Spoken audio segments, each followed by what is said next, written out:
नमस्कार, मैं आरबी सिंह यादव और आप देख रहे हैं मेरा YouTube channel R B Singh Yadav editor. आप मेरे चैनल को सब्सक्राइब जरूर करें क्योंकि हम ताज़ा अपडेट के लिए हर समय आपके साथ तैयार रहते हैं। अभी अभी खबर मिली है कि अरविंद केजरीवाल की आज पेशी थी, क्योंकि आज उनकी ईडी के हिरासत की जो तारीख थी वो पूरी हो रही थी और उनको आज 14 दिन की न्यायिक हिरासत में तिहाड़ जेल भेज दिया गया है। तो ये सारी चीज़ें आपको बताना बहुत ज़रूरी था।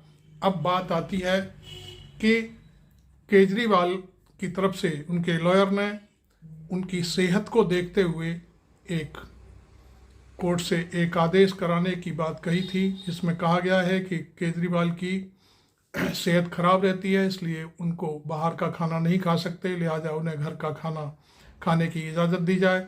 अभी उस पर कोर्ट शायद फैसला लेगी और अभी इस बात का पता नहीं चल पाया है। लेकिन अब मैं समझता हूँ कि एक जो टेक्निकल बात है वो मैं आपके सामने रख रहा हूँ।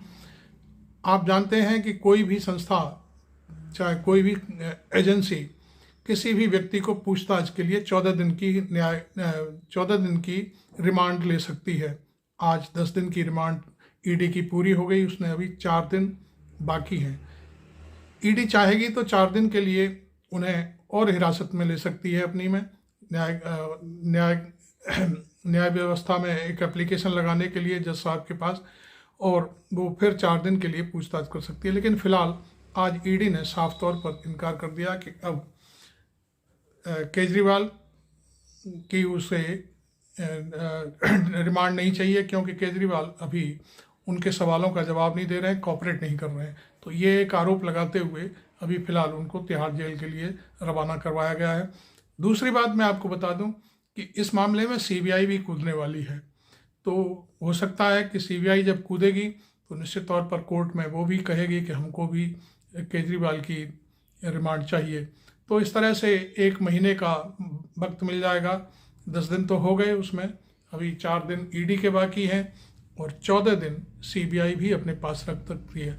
तो एक शायद व्यवस्था, मैं समझता हूँ, ऊपर हाई लेवल से ये नियत की गई है कि लोकसभा के चुनाव तक लगभग 1 महीने तक अरविंद केजरीवाल को बाहर नहीं आने दिया जाए और किसी न किसी रूप में उनको न्यायिक हिरासत या फिर रिमांड पर रखा जाए, जिससे वो बाहर ना आ सकें। हालांकि अभी कुछ लॉयर्स ने ये कहा है कि हो सकता है जमानत के लिए वो अब ऊपर की अदालत में जाएंगे, हाई कोर्ट वगैरह में पहले ही गए थे, लेकिन वहाँ से उन्हें कोई राहत नहीं मिली थी। तो हो सकता है अब शायद और आगे बढ़ा जाएगा, जैसी एक न्यायिक प्रक्रिया होती है उसके तहत। लेकिन फिलहाल अरविंद केजरीवाल की मुलाकात अपने सहयोगियों से तिहाड़ में होगी या नहीं होगी ये तो हम नहीं कह सकते, लेकिन होनी चाहिए। गाए बगाए इधर से उधर आते जाते दुआ सलाम होगी। उसमें सिसोदिया हैं और आपके सांसद हैं, क्या नाम है उनका, संजय सिंह, और एक मिस्टर जैन भी हैं शायद। तो इस तरह से वहाँ भी कोई तखमीना मिलाएंगे और कोई मीटिंग करेंगे, आपस में एक तस्वीर साफ करेंगे कि अब आगे कैसे लड़ाई लड़ी जाए। हालांकि अभी तक जेल से सरकार चलाने के मामले में हाई कोर्ट ने एक याचिका जो डाली गई थी किसी भारतीय जनता पार्टी के व्यक्ति द्वारा, उसे खारिज कर दिया गया है। तो अब वो उनको ये सुविधा मिलेगी कि वो अपने परिवार से वीडियो कॉल पर बात कर सकते हैं और कुछ सरकारी मसलों पर भी अपनी बात कह सकते हैं, लोग मिल भी सकते हैं उनसे। तो ये सुविधा उनको दी जा सकती है। तो फिलहाल आज इतना ही हम आपके सामने बताना चाहते हैं कि जो रिमांड थी ईडी की वो ख़त्म हो गई है और केजरीवाल तिहाड़ भेज दिए गए हैं। तो आपको ये वीडियो कैसा लगा ज़रूर हमें लिखें और बताएं।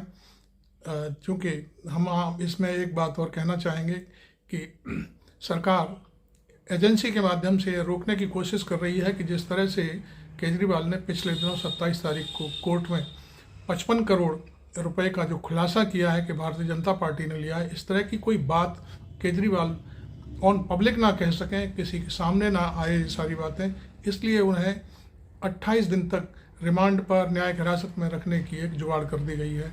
अब ये एक तरफा मामला है कि सरकार जो चाह रही है वैसा ही होगा, लेकिन आम आदमी पार्टी भी शायद मैं समझता हूँ चुप नहीं बैठेगी, वो भी चूँकि उसके भी बहुत सारे वकील हैं, बहुत सारी न्यायिक व्यवस्था उनके पास है, तो वो इसके लिए कोई ना कोई तैयारी कर रहे होंगे, सुप्रीम कोर्ट भी जा सकते हैं। तो ये दावपेच है पूरा, किसी तरह से अरविंद केजरीवाल पब्लिक मैन ना बन जाए इस दौरान।